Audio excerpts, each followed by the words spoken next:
नमस्कार, दिल्ली न्यूज में आपका बहुत बहुत स्वागत है। चलिए देखते हैं आज की 25 फटाफट काम की और महत्वपूर्ण बड़ी खबरों को। पर इससे पहले वीडियो को लाइक करना बिल्कुल ना भूलें।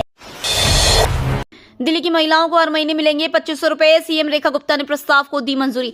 दिल्ली विधानसभा चुनाव के दौरान भारतीय जनता पार्टी के चुनावी वादों में से एक दिल्ली महिला समृद्धि योजना का शनिवार को दिल्ली की मुख्यमंत्री रेखा गुप्ता द्वारा शुभारंभ किया। इस योजना के तहत आर्थिक रूप से कमजोर वर्ग की दिल्ली की महिलाओं को 2500 रुपए मासिक भत्ता मिलेगा। 8 मार्च को योजना के शुभारंभ के साथ ही आवेदन की प्रक्रिया शुरू हो गई। एनसीआर में वायरस का हमला, कोविड जैसे फ्लू से अलर्ट।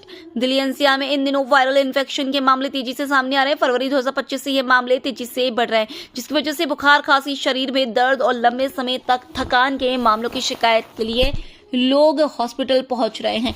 कई लोगों में यह लक्षण 10 दिनों तक दिखाई दे रहे हैं, जो सामान्य 5-7 दिनों से ज्यादा है। आमतौर पर इस मौसम में सीजनल फ्लू के मामले आम होते हैं, लेकिन इस साल फैल रहे इन्फेक्शन की तीव्रता गंभीर चिंता की वजह बन रही है। हाल ही में किए गए एक सर्वे में इसे लेकर परेशान करने वाले आंकड़े सामने आए हैं।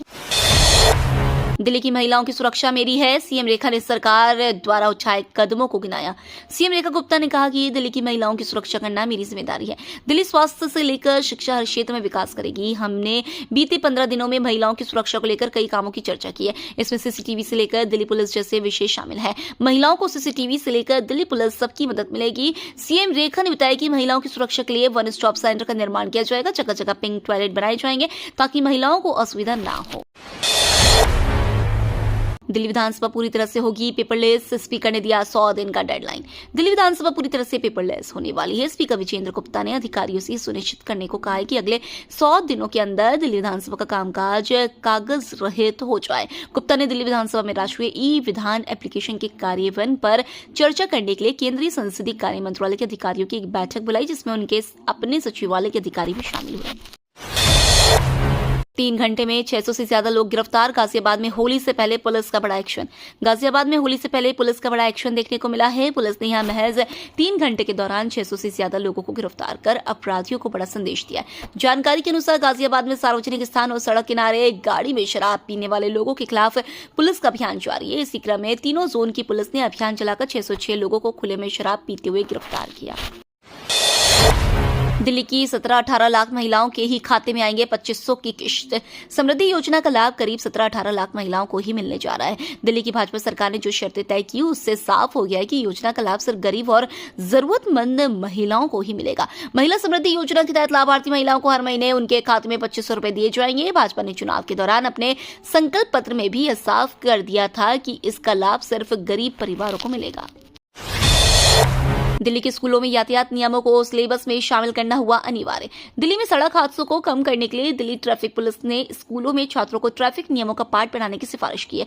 इसके लिए ट्रैफिक पुलिस के स्पेशल कमिश्नर अजय चौधरी ने शिक्षा विभाग के सचिव को चिट्ठी भी लिखी है। इसमें उन्होंने कहा है कि राजधानी के स्कूलों के पाठ्यक्रम में ट्रैफिक नियमों का पाठ शामिल किया जाए। इससे बच्चे सड़क नियमों के प्रति जागरूक होंगे और वह जब दिल्ली में सड़कों पर वाहन चलाने निकलेंगे तो बेहतर तरीके से नियमों का पालन करेंगे। बांग्लादेशी रोहिंग्या घुसपैठियों के खिलाफ एक्शन में दिल्ली पुलिस वेरिफिकेशन अभियान जारी। केंद्रीय गृह मंत्री अमित शाह से अवैध घुसपैठियों के खिलाफ मिले कार्रवाई करने के निर्देश के बाद दिल्ली पुलिस इन दिनों फुल एक्शन में है। इस दौरान उसने शनिवार को राष्ट्रीय राजधानी के वसंत कुंज इलाके में मौजूद जय हिंदी कैंप चुकी बस्ती क्षेत्र में अवैध घुसपैठियों के खिलाफ सत्यापन अभियान चलाया। इससे पहले 6 मार्च को भी दिल्ली पुलिस ने संगम विहार इलाके में रह रहे अवैध बांग्लादेशी प्रवासियों की पहचान के लिए सत्यापन अभियान चलाया था। शनिवार को चलाए अभियान में भी पुलिस ने स्थानीय लोगों के पहचान पत्रों की जांच की। दिल्ली की 10% महिलाओं को भी नहीं मिलेगा लाभ। महिला समृद्धि योजना पर आपका पलटवार। दिल्ली की रेखा सरकार ने महिला समृद्धि योजना को लागू करने का ऐलान कर दिया है। इसके तहत आर्थिक रूप से कमजोर वर्ग की महिलाओं को प्रति माह 2500 रुपए देने का वादा किया गया। इस ऐलान के बाद आम आदमी पार्टी का बयान सामने आया है। संजय सिंह ने कहा है कि ये वादा जुमला निकला है। जानकारी मिल रही है कि 10% महिलाओं को भी इस योजना के अंदर लाभ नहीं मिलेगा। इसके साथ ही संजय सिंह ने पीएम मोदी को भी निशाने पर लिया। कहां गायब थे मनीष सिसोदिया? 11 दिन से फोन भी था बंद, खुद बता दी सारी बात। दिल्ली में हाल ही में हुई विधानसभा चुनाव में हार के बाद मनीष सिसोदिया लोगों और सार्वजनिक कार्यक्रमों से दूरी बनाए हुए नजर आ रहे हैं। चुनाव परिणाम घोषित होने के कुछ दिन बाद वह अचानक गायब हो गए। गायब होने के साथ ही उन्होंने अपना फोन भी बंद कर दिया। अब मनीष सिसोदिया ने खुलासा किया है कि वह पिछले कई दिनों से विपश्यना केंद्र में थे। वायु प्रदूषण कम करने के लिए अपनाए गए नए नुस्खे, इन तरीकों से साफ रहेगी दिल्ली की हवा। दिल्ली में वायु प्रदूषण में खासतौर पर धूल के प्रदूषण को कम करने के लिए नई दिल्ली नगर पालिका परिषद ने लोधी रोड पर एक पायलट प्रोजेक्ट शुरू किया है। इसके तहत बिजली के खंभों पर मिस्ट स्प्रे लगाए गए हैं जो कि सड़क पर 4 से 5 फीट दूरी तक पानी की फुहार छोड़ेंगे। ये मिस्ट स्प्रे सुबह और शाम 3-3 घंटे चलाए जा रहे हैं। लोधी रोड के बाद अब इस परियोजना को शांति पथ और अफ्रीका वेन्यू पर भी विस्तारित करने की योजना है। इसके लिए एनडीएमसी ने निविदा आमंत्रित कर दी है। सूत्रों के मुताबिक जल्द ही उपराज्यपाल वीके सक्सेना इसका निरीक्षण करेंगे। दिल्ली में होली पर मौसम भी दिखाएगा अपना रंग, हो सकती है बारिश। होली यूं तो रंगों का त्योहार है, लेकिन इस बार मौसम भी अपना एक अलग रंग दिखाने को बेताब है। इस बार होली 14 मार्च की और मौसम विभाग के पूर्वानुमान की माने तो रंगों में सराबोर से पहले शायद बारिश में भी भीगना पड़ेगा। पिछले कुछ दिनों से पूरे भारत में मौसम शुष्क यानी ड्राई बना हुआ है, लेकिन आने वाले कुछ दिनों में हलचल बढ़ने वाली है। आज से हिमालय में वेस्टर्न डिस्टर्बेंस दस्तक दे सकता है। ब्रह्मपुरी में घरों से मकान बिकाऊ है के हटे पोस्टर, विधायक ने लोगों से की मुलाकात। ब्रह्मपुरी गली नंबर 12 में पटपड़गंज के विधायक रविंद्र सिंह नेगी हिंदू परिवारों से मिलने पहुंचे। स्थानीय पार्षद अनिल गौड़ उनके साथ रहे। दोनों ने उनके घरों के बाहर लगे मकान बिकाऊ है के पोस्टर हटाए। साथ ही परिवारों से कहा कि वह पलायन के विचार को त्याग दे। भाजपा उनके साथ है। किसी को डरने और मकान बेचकर जाने की जरूरत नहीं है। किसी पर कोई आंच नहीं आने दी जाएगी। नेगी ने कहा कि गलत तरीके से मस्जिद का विस्तार किसी सूरत में नहीं होने दिया जाएगा। जल्दी सीलिंग करके भूखंड का नियम विरुद्ध निर्माण को ध्वस्त कराने की कार्रवाई की जाएगी। राजधानी को ग्रीन बनाने की दिशा में एमसीडी ने बढ़ाया कदम। दिल्ली में सत्ता परिवर्तन के बाद नगर निगम ने राजधानी की सफाई को लेकर विशेष कदम उठाने शुरू कर दिया है। अब दिल्ली को अन्य शहरों की राजधानी के मुकाबले और बेहतर बनाने के प्रयास तेज हो गए। इनमें सबसे प्रमुख यमुना नदी की सफाई का काम शुरू किया गया है। वहीं शहर के अन्य हिस्सों की सफाई पर भी जोर दिया जा रहा है। एमसीडी ने दिल्ली के नागरिकों को सफाई के प्रति जागरूक करने और गंदगी फैलाने वालों के खिलाफ कार्रवाई करने के लिए एक नई पहल शुरू की है। Bharat New Zealand champions trophy final पर अंडरवर्ल्ड से लगा 5,000 करोड़ का दाव, 5 सट्टेबाज गिरफ्तार। दिल्ली पुलिस क्राइम ब्रांच ने चैंपियंस ट्रॉफी के सेमीफाइनल मैचों पर सट्टे लगाने वाले 5 बुकीज को गिरफ्तार किया। पूछताछ में पता चला है कि सट्टेबाज के तार दिल्ली एनसीआर से लेकर दुबई तक जुड़े हुए हैं। पहले मामले में Bharat Australia champions trophy semifinal match पर सट्टे लगाते 2 बुकी गिरफ्तार किए गए। दुबई में होने वाले चैंपियंस ट्रॉफी के फाइनल मैच पर 5,000 करोड़ रुपए तक का सट्टा लगाया गया है। राहुल गांधी कांग्रेस के 30-40 नेताओं को क्यों करना चाहते हैं बाहर? राहुल गांधी ने अहमदाबाद में एक कार्यक्रम में पार्टी कार्यकर्ताओं से कहा, अगर हमें गुजरात के लोगों से जुड़ना है तो हमें 2 काम करने होंगे। पहला काम वफादारों और बागियों की ग्रुप को अलग करना है। अगर हमें 10, 15, 20, 30, 40 लोगों को भी हटाना पड़े तो हम एक उदाहरण स्थापित करने के लिए ऐसा करने के लिए तैयार हैं। राहुल गांधी ने इसे लेकर पोस्ट भी किया है। उन्होंने लिखा, कांग्रेस पार्टी को मूल नेतृत्व गुजरात ने दिया, जिसने हमें सोचने, लड़ने और जीने का तरीका सिखाया। बड़े हनुमान मंदिर कॉरिडोर के फेज 2 में बनेगा गर्भगृह। सनातन आस्था के महापर्व के आयोजन के चलते पूरे शहर के सौंदर्यीकरण, मंदिरों के जीर्णोद्धार और गंगा नदी पर घाटों का निर्माण किया गया है। संगम क्षेत्र में स्थित बड़े हनुमान मंदिर के भव्य कॉरिडोर का भी निर्माण किया जा रहा है, जिसके फेज 1 का निर्माण महाकुंभ के पहले पूरा हो चुका है। लेकिन स्नान पर्वों को देखते हुए फेज 2 का कार्य बाद में करने का निर्णय लिया गया था, जो होली के बाद शुरू हो जाएगा, जिसके तहत मंदिर के गर्भगृह और विशाल मंडप का निर्माण होगा। प्रयागराज विकास प्राधिकरण की ये कार्य अगले 2 से 3 महीने में पूरा कराएगा। 45 और 18 नंबर की जर्सी पर होगी मंगल की विशेष कृपा। 9 नंबर से हार जाएगा न्यूजीलैंड। भारत और न्यूजीलैंड के बीच होने वाले फाइनल को लेकर जहां टीमें मैदान के अंदर तैयारी कर रही है, वहीं बाहर लोग अपने अपने तरीके से विजेता का नाम ले रहे हैं। इस बीच मीडिया ने जब जानी मानी एस्ट्रोलॉजर और न्यूमरोलॉजिस्ट मान्या अदलखा से जब टीम इंडिया और कप्तान के सितारों के बारे में बात की, तो उन्होंने कहा कि 2025 में मंगल का प्रभाव विशेष रहेगा और खेल के मैदान पर इसकी कृपा रहेगी। साल 2025 में मंगल का प्रभाव रहेगा और यह साल अंक 9 का साल होगा। अंक 9 को पूर्णता, ज्ञान और मानवतावाद का प्रतीक माना जाता है। यह ऊर्जा, जुनून और क्रिया का ग्रह मंगल द्वारा शासित है। मध्य प्रदेश में धर्मांतरण करवाने वालों को होगी फांसी की सजा। सीएम मोहन यादव का बड़ा ऐलान। मध्य प्रदेश में धर्मांतरण करवाने वालों को फांसी की सजा दी जाएगी। सूबे के मुख्यमंत्री डॉक्टर मोहन यादव ने इस बात का ऐलान किया है। मोहन यादव ने कहा कि धार्मिक स्वतंत्रता अधिनियम के माध्यम से हम प्रावधान कर रहे हैं कि जो धर्मांतरण करवाएंगे उनके लिए हमारी सरकार के द्वारा फांसी का प्रावधान किया जा रहा है।